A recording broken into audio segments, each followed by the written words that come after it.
Hello दोस्तों, आपका बहुत बहुत स्वागत है हमारे YouTube चैनल ABM लॉ में। आज हम जिस टॉपिक के बारे में डिस्कस करेंगे वो है एब्सोल्यूट लायबिलिटी प्रिंसिपल इन एनवायरमेंटल लॉ। तो चलिए आज की वीडियो को स्टार्ट करते हैं।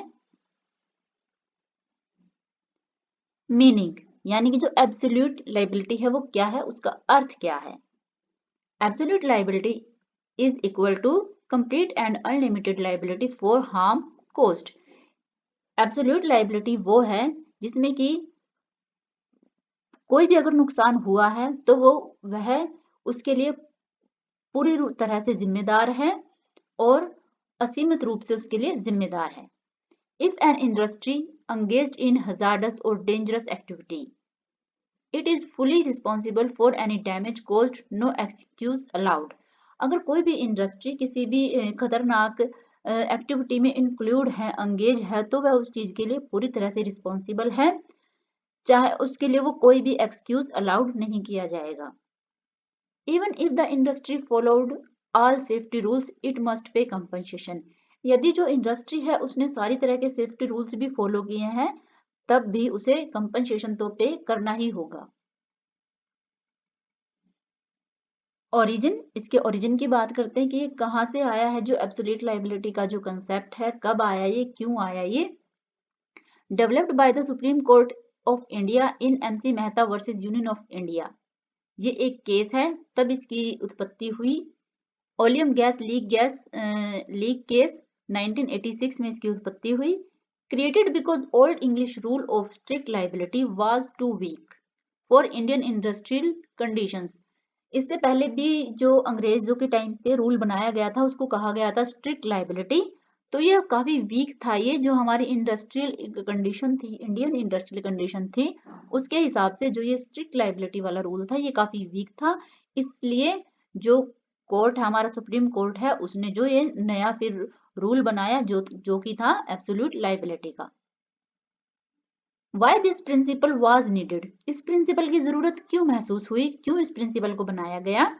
India has many chemical and hazardous industries. India में काफी सारी केमिकल और खतरनाक इंडस्ट्रीज हैं।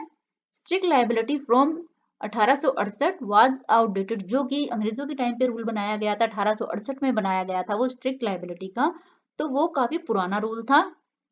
Needed a strong rule to protect citizens from gas leaks, chemical spills, industrial explosion, toxic waste dumping. यानी कि जो इसके लिए अब जो नई सिटीजन्स थे उनको प्रोटेक्ट करने के लिए एक नए और मजबूत रूल की जरूरत थी, जिसमें कि जो गैस लीक्स है, केमिकल स्पिल्स है, इंडस्ट्रियल एक्सप्लोरेशन है और टॉक्सिक वेस्ट डंपिंग है, उसके लिए उनको इन सब चीजों से प्रोटेक्ट करने के लिए सिटीजन्स को इसलिए नया रूल बनाया गया। की फीचर्स, जो ये एब्सोल्यूट लायबिलिटी है, इसकी की फीचर्स क्या है, इसकी मुख्य विशेषताएं क्या है। नो एक्सेप्शन पॉसिबल, कोई भी अपवाद इसमें पॉसिबल नहीं है। जैसे कि act of God, third party fault, अगर थर्ड पार्टी का फॉल्ट है, एम्प्लॉय मिस्टेक, कोई भी एम्प्लॉय है उसकी मिस्टेक, प्रॉपर सेफ्टी मेजर्स, जो सेफ्टी है वो प्रॉपर होनी चाहिए।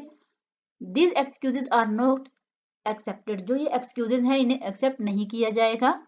Compensation must be proportional to the size of enterprise.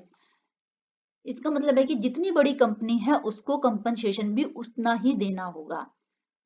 Bigger industry is equal to more compensation, यानी कि अगर बड़ी इंडस्ट्रीज है तो उसको कंपनसेशन भी ज्यादा देना होगा।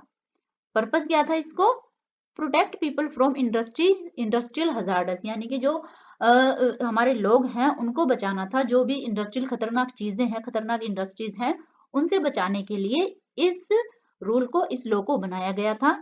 Liability without fault, industry can not say it was not our mistake, कोई भी इंडस्ट्री है वो ये नहीं कह सकती कि ये हमारी गलती नहीं है। How it protects the environment, यह जो रूल था ये हमारे एनवायरमेंट को कैसे प्रोटेक्ट करता है। फोर्सेस इंडस्ट्री को फोर्स किया गया मेंटेन हाई सेफ्टी स्टैंडर्ड्स, की आपको हाई सेफ्टी स्टैंडर्ड मेंटेन करना है। प्रिवेंट पोल्यूशन को की रोकथाम करनी है। Ensure safe handling of chemicals, जो केमिकल्स हैं उनको सही तरीके से सेफ हैंडल करना है, इस चीज को भी आपको एंश्योर करना है। पे कंपनसेशन फॉर एनवायरमेंटल डैमेज, अगर आपने एनवायरमेंटल डैमेज किया है तो आपको कंपनसेशन भी देना होगा। Take responsibilities for clean up operations, आपको कोई भी क्लीन अप ऑपरेशंस है उसके लिए भी आपको रिस्पॉन्सिबिलिटी लेनी होगी। Examples where absolute liability applies, ऐसे कुछ उदाहरण हैं जहां पे कि एब्सोल्यूट लाइबिलिटी है वो अप्लाई होती है।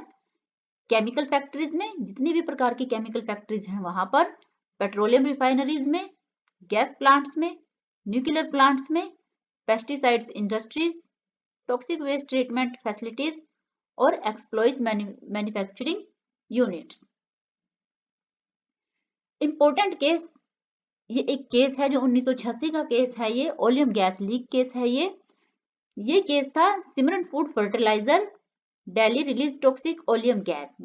एक श्रीराम फूड एंड फर्टिलाइजर जो ये कंपनी थी, जो ये फैक्ट्री थी, जो ये दिल्ली में थी, ये जो है ओलियम गैस रिलीज कर रही थी। ये जो वर्कर्स थे, वो जो पब्लिक थी, वो इससे काफी सफर हो रही थी, काफी इंजरीज हो रही थी उनको।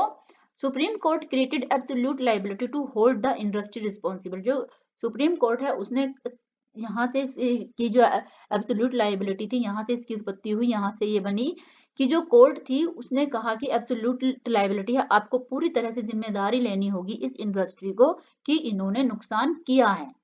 कोर्ट ने कहा कि enterprises engaged in hazardous activities owe an absolute and non delegable duty to the community.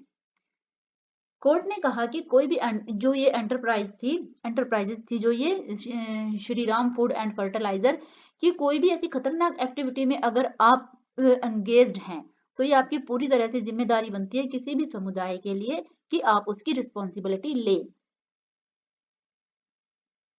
Thank you. अगर आपको हमारी वीडियो पसंद आई है तो प्लीज हमारी वीडियो को लाइक करें, शेयर करें, हमारे चैनल को सब्सक्राइब करें। अगर आपकी लॉ से रिलेटेड कोई भी क्यूरी है, क्वेश्चन है, तो आप हमसे पूछ सकते हैं। अगर आपको लॉ से रिलेटेड कोई भी नोट्स चाहिए तो वो भी हम आपको PDF फॉर्मेट में उपलब्ध करा देंगे। Thank you.